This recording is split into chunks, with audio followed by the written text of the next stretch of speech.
when I was working in intensive care in spinal injuries, all these lads were coming in. I'm a biker, right? And these lads were coming in off their bikes, paralysed.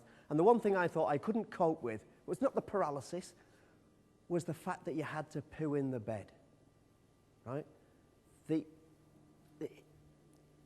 embarrassment, the humiliation of having your bowels open in the bed. And there it is, it's happening to me. Inco pad, nursed flat. Obviously, you've got a fractured pelvis. They're not going to stick you on a bedpan or a commode. So there you go, you get the Inco pad in. Well, because of all the bacteria they gave me, I had to have all the antibiotics they gave me, so therefore I get, right? And once you get C. diff, I've been to a conference on C. diff where all they talked about was the stats. Oh, we've had this. Nobody ever talked about what it's like to be a patient and you're in a pool of feces. All they want to do is tell you, oh, our stats are this, and oh, we only had 13 last year and only 12 for. No. The human cost of C. diff is the humiliation and embarrassment. So I get this. We had two gorgeous nurses on my ward, you know, Belinda and Jean.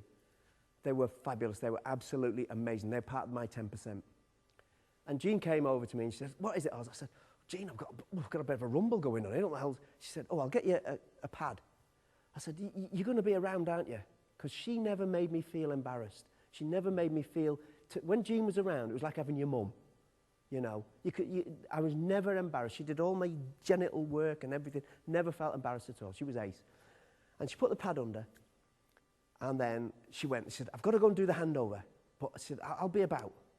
So the next thing, she went out there, she closed the curtains round, and then it came. And it came. And it came. And then it welled up between my legs, over the top of my legs. And because I'm on an airbed, right, this little hammock thing's going on, it runs up between my shoulder blades, right, and down here. So I am now lying in a bath of hot feces. Now here's a guy who can't come to terms with having your bowels open in bed. I just wanted to die. I was so embarrassed. I was so humiliated. I had the bell because Jean had left me the bell and I couldn't press it. I couldn't press that bell. I just thought, if I die now, I won't have to go through this. Eventually, because you know, curtains aren't smell-proof, I pressed the bell.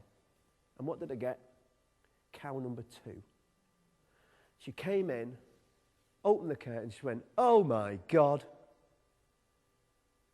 Now, as a senior lecturer in health, what should I have said to her? That's no way to talk to a patient nurse. No, I went back to pathetic mode. I'm sorry, I'm sorry, I'm sorry. She was so, she just came in, she got the edge of one part of my Inco pad and wiped my back, right, and wiped down. And I thought she was actually going away to come. She came and she drew the curtains back. I thought she'd gone for towels and sheets and I went, please don't leave me like this. She was so angry that she took 2 or 3 of the runners off the curtain.